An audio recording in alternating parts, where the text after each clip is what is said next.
Doctrine and Covenants, section 57. Revelation given through Joseph Smith the prophet in Zion, Jackson County, Missouri, July 20, 1831. In compliance with the Lord's command, section 52, the elders had journeyed from Kirtland to Missouri with many varied experiences and some opposition, in contemplating the state of the Lamanites and the lack of civilization, refinement, and religion among the people generally. The prophet exclaimed in yearning prayer, "When will the wilderness blossom as the rose? When will Zion be built up in her glory?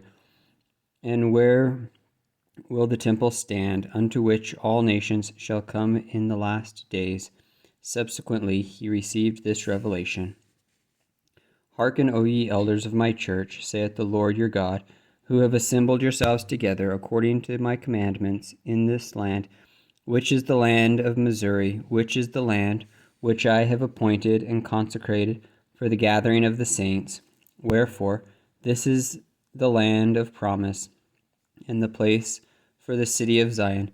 And thus saith the Lord your God, if you will receive wisdom, here is wisdom. Behold, the place which is now called Independence is the center place, and a spot for the temple is laying westward upon a lot which is not far from the courthouse. Wherefore, it is wisdom that the land should be purchased by the saints, and also every tract laying westward, even until the line running directly between Jew and Gentile, and also every tract bordering by the prairies, inasmuch as my disciples are enabled to buy lands. Behold, this is wisdom, that they may obtain it for an everlasting inheritance.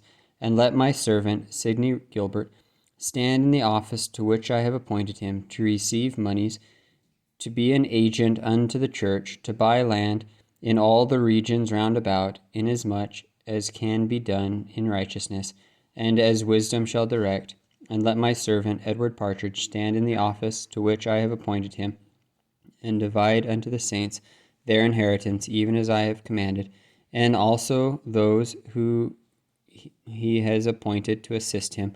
And again, verily I say unto you, let my servant Sidney Gilbert plant himself in this place, and establish a store, that he may sell goods without fraud, that he may obtain money to buy lands for the good of the saints, and that he may obtain whatsoever things the disciples may need to plant them in their inheritance.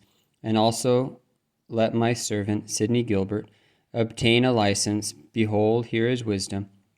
And whoso readeth, let him understand, that he may send goods also unto the people, even by whom he will, as clerks employed in his service, and thus provide for my saints, that my gospel may be preached unto those who sit in darkness and in the region and shadow of death. And again, verily I say unto you, let my servant William W. Phelps be planted in this place, and be established as a printer unto the church. And lo, if the world receive his writing, behold, here is wisdom. Let him obtain whatsoever he can obtain in righteousness, for the good of the saints. And let my servant Oliver Cowdery assist him, even as I have commanded, in whatsoever place I shall appoint unto him, to copy and to correct and select, that all things may be right before me, as it shall be proved by the Spirit through him. And thus let those of whom I have spoken be planted in the land of Zion as speedily as can be, with their families, to do those things even as I have spoken.